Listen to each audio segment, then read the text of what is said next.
भक्तजनों, आषाढ़ मास का पूर्णिमा का सुने जाने वाली सत्यनारायण भगवान का एक साथ 5 गाथा सुने। इस सत्यनारायण भगवान के गाथा सुनने से आपका घर में सुख सुविधा, सत्यनारायण भगवान हमेशा आपका घर में भरे रहेंगे, कभी कमी नहीं होने देंगे। तो भक्तजनों, इस सत्यनारायण भगवान का गाथा आप जरूर सुने। एक समय की बात है, नैसीरन तीर्थ में सैनिकादि 88,000 ऋषियों ने श्री सूत जी से पूछे, हे प्रभु, इस कलयुग में वेद विद्या रहित मनुष्यों को प्रभु भक्ति किस प्रकार मिल सकती है और उनका उद्धार कैसे होगा। हे मुनि श्रेष्ठ, कोई ऐसा तप बताइए जिससे थोड़े समय में ही पुण्य मिले और मन बचित फल भी मिल जाए। इस प्रकार की गाथा सुनने की हम इच्छा रखते हैं। सबर शास्त्रों के गाता सूत जी बोले, हे विष्णु, मैं पूज्या, आप सभी ने प्राणियों के हित की बात पूछी है, इसलिए मैं एक ऐसे श्रेष्ठ व्रत को आप लोग को बताऊंगा जिससे नारद जी ने लक्ष्मी नारायण जी से पूछा था और लक्ष्मीपति ने मुनि श्रेष्ठ नारद जी से कहा था। आप सब इसे ध्यान से सुनिए। एक समय की बात है, योगी राज नारद जी दूसरों के हित की इच्छा लिए अनेकों लोकों में घूमते हुए मृत्युक लोक में आ पहुँचे।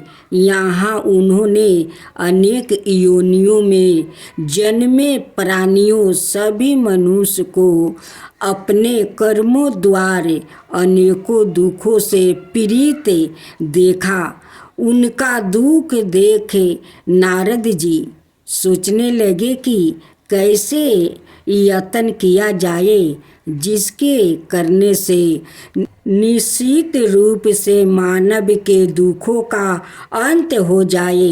इसी विचार पर मनन करते हुए वो विष्णु लोक में चला गए। वहाँ वो देखा एक ईश्वर भगवान नारायण की स्तुति करने लगे, जिनके हाथों में शंख चक्र गदा और परदुम थे, गले में वरमाला पहने हुए थे।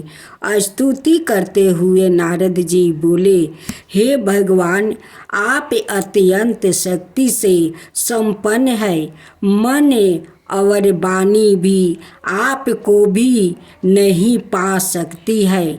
आपका यादि मध्यम और अंत नहीं है। निर्णय स्वरूप सृष्टि के कारण भक्तों के दुख को दूर करने वाले आपको मेरा नमस्कार है। नारद जी की स्तुति सुन विष्णु भगवान बोले, हे मुनि श्रेष्ठ, आपके मन में क्या बात है? आप किस काम के लिए पधारे हैं, उसे निसंकोच कहो। इस पर नारद मुनि बोले कि मृत्यु लोक में अनेक योनियों में जन्मे मनुष्य अपने कर्मों के द्वारा अनेकों दुख से दुखी हो रहे हैं। हे नाथ, आप मुझ पर दया रखते हैं तो बताइए कि वो मनुष्य थोड़े प्रयास से ही अपने दुखों से कैसे छुटकारा पा सकते हैं। श्री हरि बोले, हे नारद, मनुष्यों की भलाई के लिए तुमने बहुत अच्छी बात पूछी है, जिसके करने से मनुष्य मोह से छूट जाता है। वो बात मैं कहता हूँ, उसे सुनो। स्वर्ग लोक और मृत्यु लोक दोनों में एक दुर्लभ उत्तम व्रत है जो पुण्य देने वाला है। आज प्रेम में बस होकर मैं उसे तुमसे कहता हूँ। श्री सत्यनारायण भगवान का यह व्रत अच्छी तरह विधि पूर्वक करके मनुष्य तुरंत ही यहाँ सुख भोग कर मरने पर मोक्ष पाता है। श्री हरि के वचन सुन नारद जी बोले कि उस व्रत का फल क्या है और उसका विधान क्या है, यह व्रत किसने किया है, इस व्रत को किस दिन करना चाहिए, सभी कुछ विस्तार से बताए। नारद जी की बात सुनकर श्री हरि बोले, दुख शोक को दूर करने वाला यह व्रत सभी स्थानों पर विजय दिलाने वाला है। मानव को भक्ति और श्रद्धा के साथ शाम को श्री सत्यनारायण की पूजा धर्म परायण होकर ब्राह्मणों व बंधुओं के साथ करनी चाहिए।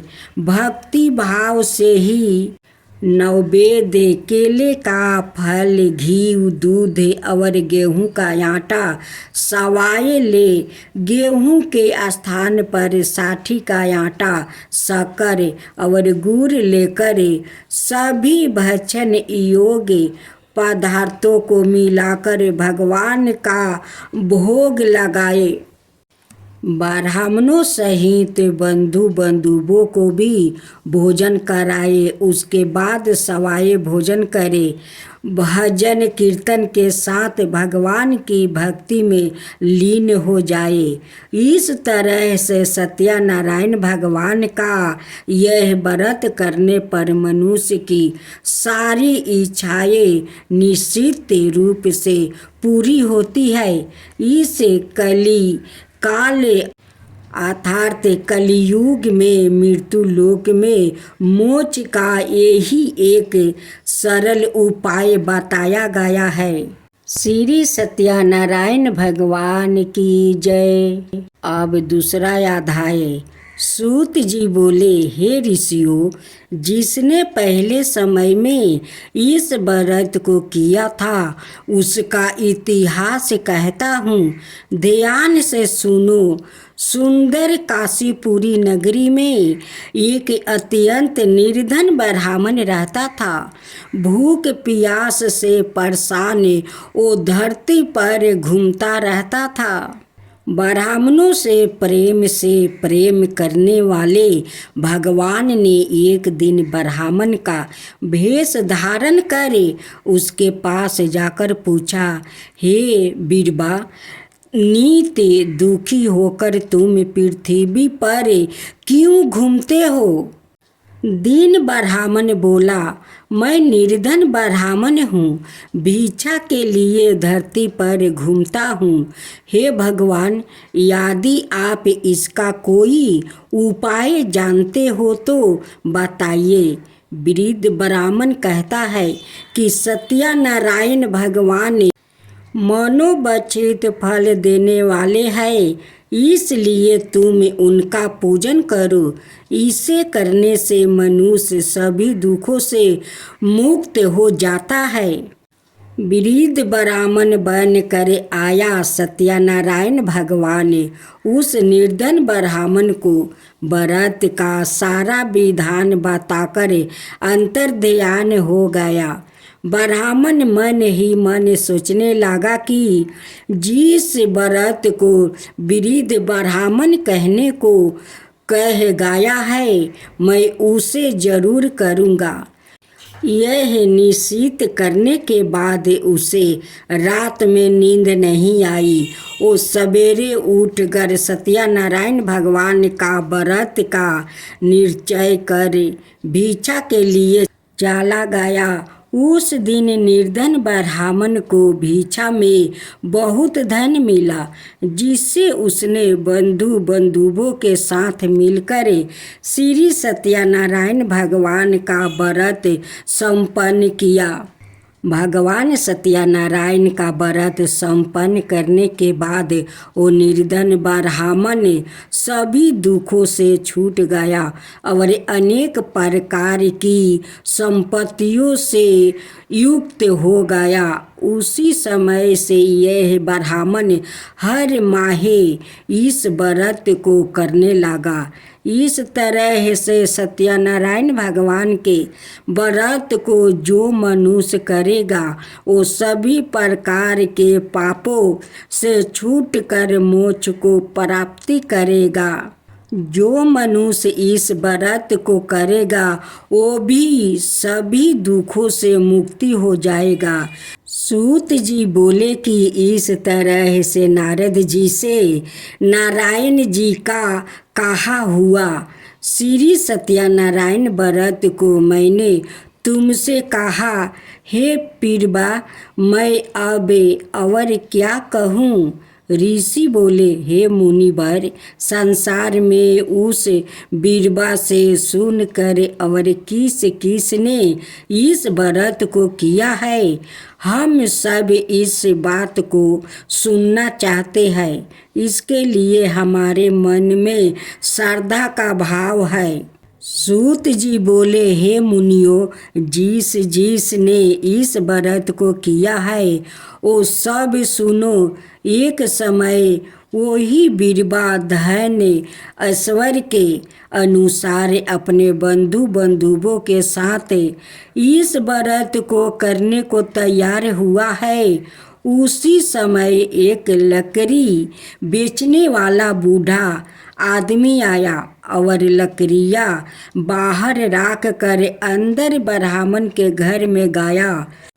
प्यास से दुखी वो लकड़हारा उनको व्रत करते देख बीरबा को नमस्कार करे पूछने लगा कि आप यह क्या कर रहे हैं और इसे करने से क्या फल मिलेगा, कृपया मुझे भी बताइए। ब्राह्मण ने कहा कि सब मनोकामनाओं को पूरा करने वाला यह सत्यनारायण भगवान का व्रत है। इसकी कृपा से ही मेरे घर में धन धनाये आदि की वृद्धि हुई है। बीरबा से सत्यनारायण व्रत के बारे में जानकर लकड़हारा बहुत प्रसन्न हुआ। चनर मिरित लेकर प्रसाद खाने के बाद वो अपने घर गया। लकड़हारा ने अपने मन में संकल्प किया कि आज लकड़ी बेचने से जो धन मिलेगा उसी से सत्यनारायण भगवान का उत्तम व्रत करूँगा। मन में इस विचार को ले वृद्ध आदमी सिर पर लकड़ियाँ राखे उस नगर में बेचने गया जहाँ धनी लोग ज़्यादा रहते थे। उस नगर में उसे अपनी लकड़ियों का दाम पहले से 4 गुना अधिक मिलता है। वृद्धा प्रसन्नता के साथ दाम लेकर केले, शक्कर, घी, दूध, दही और गेहूं का आटा ले और सत्यनारायण भगवान के व्रत की अनाय सामग्री लेकर अपने घर गया। वहाँ उसने अपने बंधुओं को बुलाकर विधि विधान से सत्यनारायण भगवान का पूजा और व्रत किया। इस व्रत के प्रभाव से वो वृद्ध लकड़हारा धन पुत्र आदि से युक्त होकर संसार के समस्त दुख भोग अंत काल में वैकुंठ धाम चला गया। श्री सत्यनारायण भगवान की जय। गौर गणेश जी की जय। सूत जी बोले, हे श्रेष्ठ मुनियों, अब आगे की कथा कहता हूँ। पहले समय में उल्लेख मुख्य नाम का एक बुद्धिमान राजा था। वो सत्य भक्त और जितेंद्रिया था। प्रतिदिन देव स्थानों पर जाता और निर्धनों को धन देकर उनके कष्ट दूर करता था। उसकी पत्नी कमला के सामने मुख वाली और सती साध्वी थी। भरदाशिला नदी के तट पर उन दोनों ने श्री सत्यनारायण भगवान का व्रत किया। उसी समय साधु नाम का एक वेश्या आया। उसके पास व्यापार करने के लिए बहुत सा धन भी था। राजा को व्रत करते देखकर वो विनय के साथ पूछने लगा, हे राजन, भक्ति भाव से पूर्ण होकर आप यह क्या कर रहे हैं? मैं सुनने की इच्छा रखता हूँ, तो आप मुझे बताइए। राजा बोला, हे साधु, अपने बंधु बंधुओं के साथ पुत्रादि की प्राप्ति के लिए एक महान शक्तिमान सत्यनारायण भगवान का व्रत वो पूजन कर रहा हूँ। राजा के वचन सुन साधु आदर से बोला, हे राजन, मुझे इस व्रत का सारा विधान कहिए। आपके कथन अनुसार मैं भी इस व्रत को करूँगा। मेरी भी संतान नहीं है और इस व्रत को करने से निश्चित रूप से मुझे संतान की प्राप्ति होगी। राजा से व्रत का सारा विधान सुन व्यापार से निवृत्त हो वो अपने घर गया। साधु वेश्या ने अपनी पत्नी को संतान देने वाले इस व्रत का वर्णन कह सुनाया और कहा कि जब मेरी संतान होगी तब मैं इस व्रत को करूँगा। साधु ने इस तरह के वचन अपनी पत्नी लीलावती से कहे। एक दिन लीलावती पति के आनंदित हो संसारिक धर्म में परावृत होकर सत्यनारायण भगवान की कृपा से गर्भवती हो गई। 10वें महीने में उसके गर्भ से एक सुंदर कन्या ने जन्म लिया। दिनों दिन वो ऐसे बढ़ने लगी जैसे कि शुक्ल पक्ष का चंद्रमा बढ़ता है। माता पिता ने अपनी कन्या का नाम कालावती राखी। एक दिन लीलावती ने मीठे शब्दों में अपने पति को याद दिलाया कि आपने सत्यनारायण भगवान के जिस व्रत को करने का संकल्प किया था उसे करने का समय आ गया है। आप इस व्रत को करिए। साधु बोला कि हे बीरबा, इस व्रत को मैं उसके विवाह पर करूँगा। इस प्रकार अपनी पत्नी को आश्वासन देकर वो नगर को चला गया। कालावती पिता के घर में रहे वृद्ध हो प्राप्ति हो गई।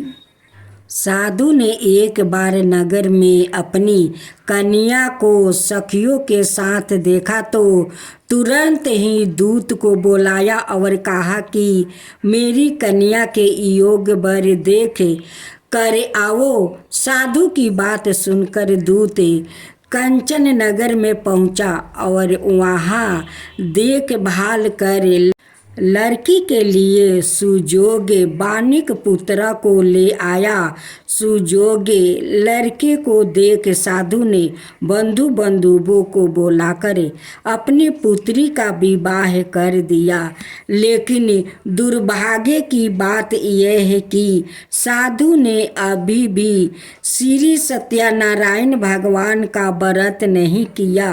इस पर श्री भगवान क्रोधित हो गए और श्राप दे दिया कि साधु को अधिक दुख मिले। अपने कार्य में कुशल साधु विनय जमाई को लेकर समुद्र के पास स्थित होकर रत्नासरपुर नगर में गया। वहाँ जाकर दामाद ससुर दोनों मिलकर चंद्रकेतु राजा के नगर में व्यापार करने लगे।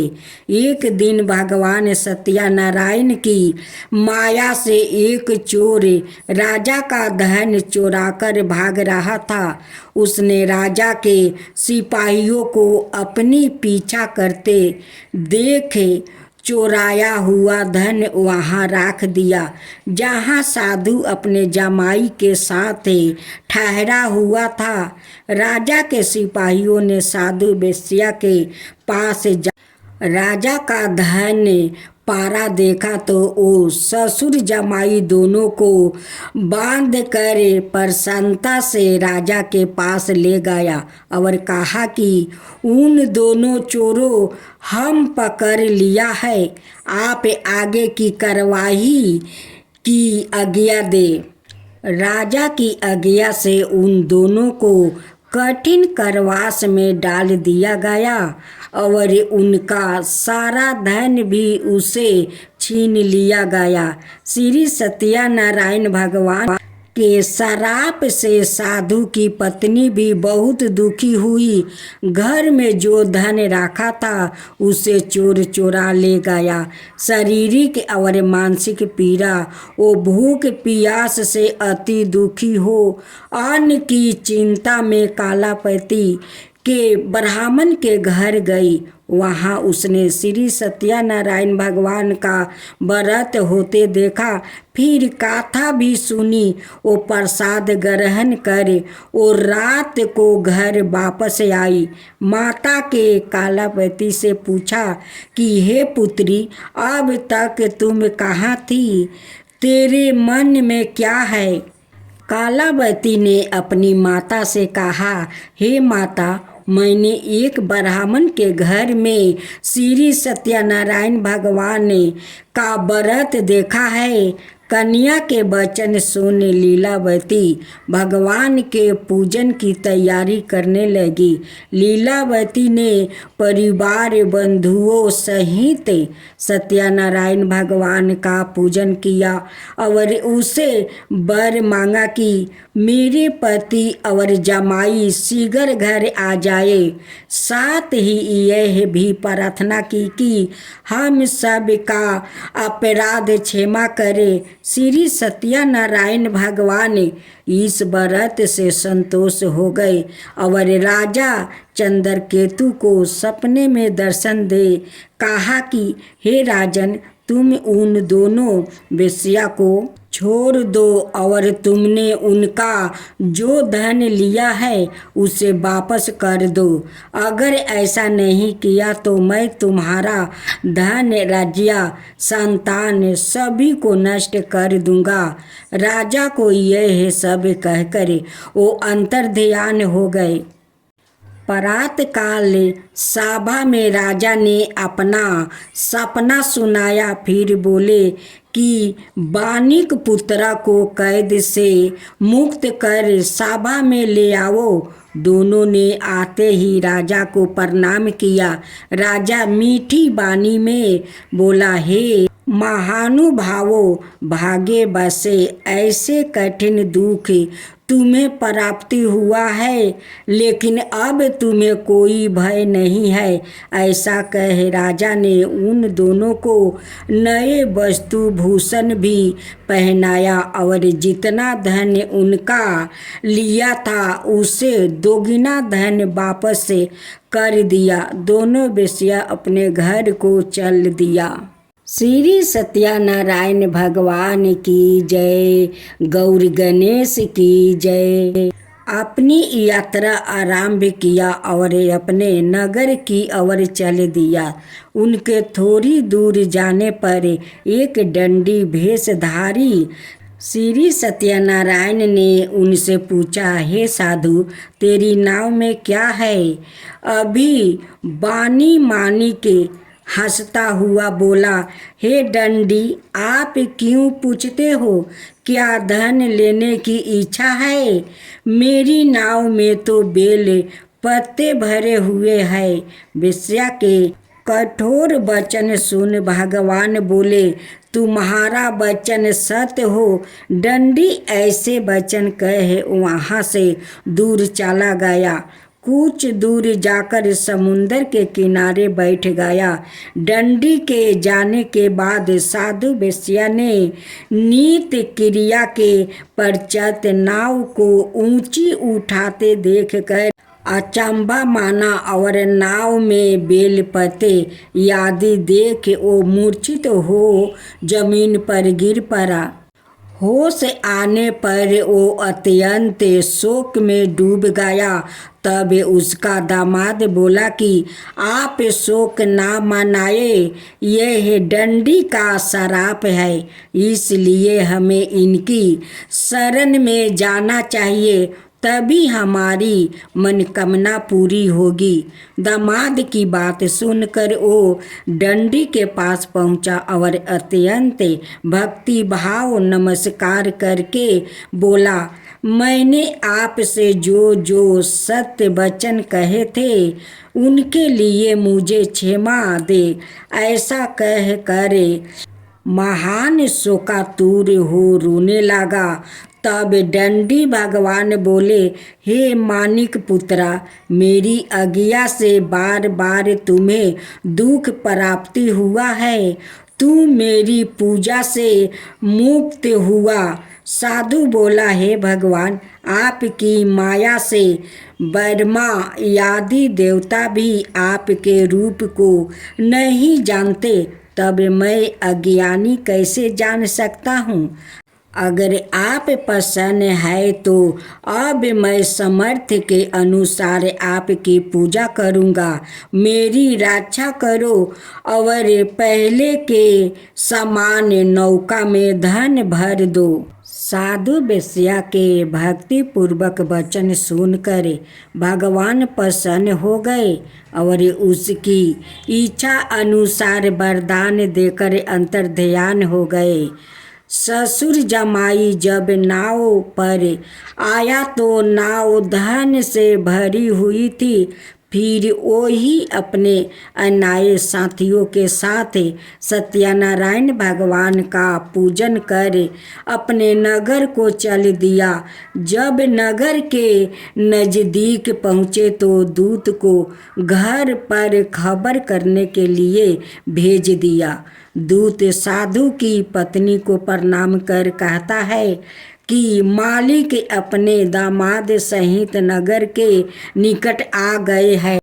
दूत की बात सुन साधु की पत्नी लीलावती ने बड़े हर्ष के साथ सत्यनारायण भगवान का पूजन कर अपनी पुत्री कालावती से कहा कि मैं अपने पति के दर्शन को जाती हूँ, तू कार्य पूरा करे, शीघ्र आ जा। माता के ऐसे वचन सुन कालावती जल्दी से प्रसाद छोड़ अपने पति के पास चली गई। प्रसाद की अवज्ञा के कारण श्री सत्यनारायण भगवान रूठ हो गए और नाव सहित उसके पति को पानी में डुबा दिया। कालावती अपने पति को वहाँ ना पाकर रोती हुई जमीन पर गिर गई।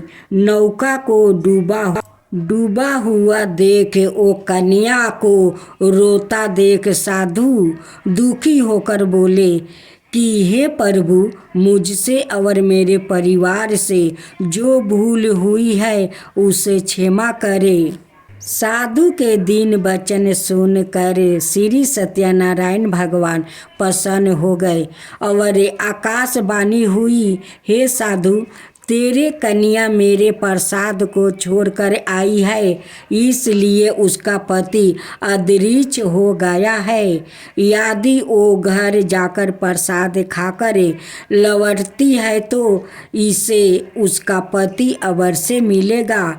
ऐसी आकाशवाणी सुन कालावती घर पहुंचकर प्रसाद खाती है और फिर आकर अपने पति के दर्शन करती है। उसके बाद साधु अपने बंधु बंधुओं सहित श्री सत्यनारायण भगवान का विधि विधान से पूजा करता है। इस लोक का सुख भोग वो अंत में सरग जाता है। श्री सत्यनारायण भगवान की जय। गौर गणेश जी की जय। सूत जी बोले, हे ऋषियों, मैं और भी एक कथा सुनाता हूँ, उसे भी ध्यान पूर्वक सुनो।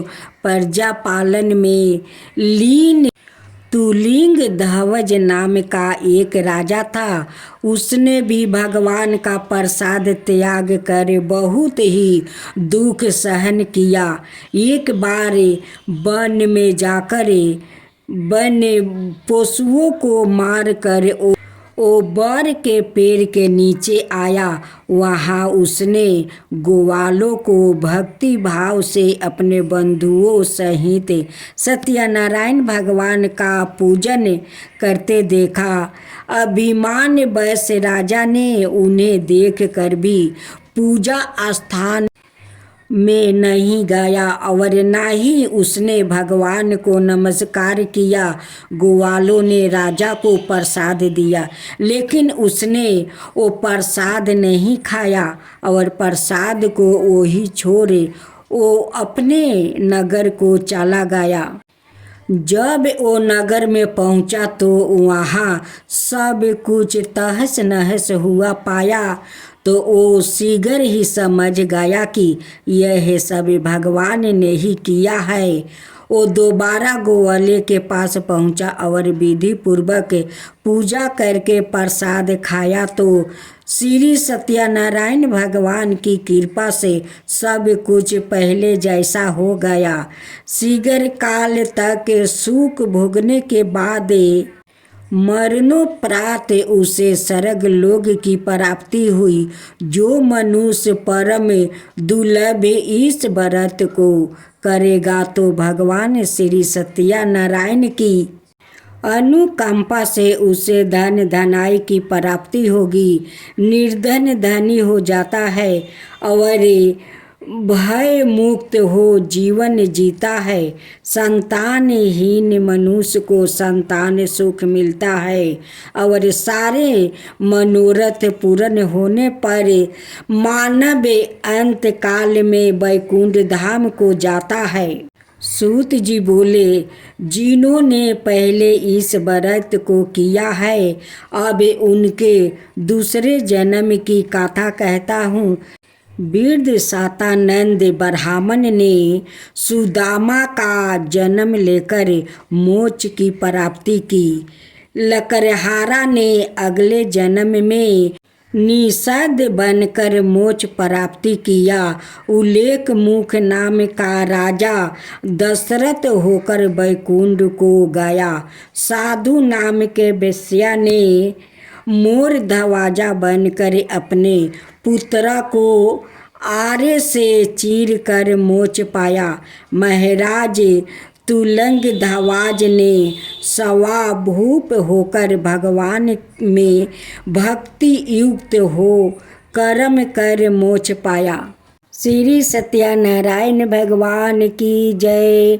गौर गणेश की जय।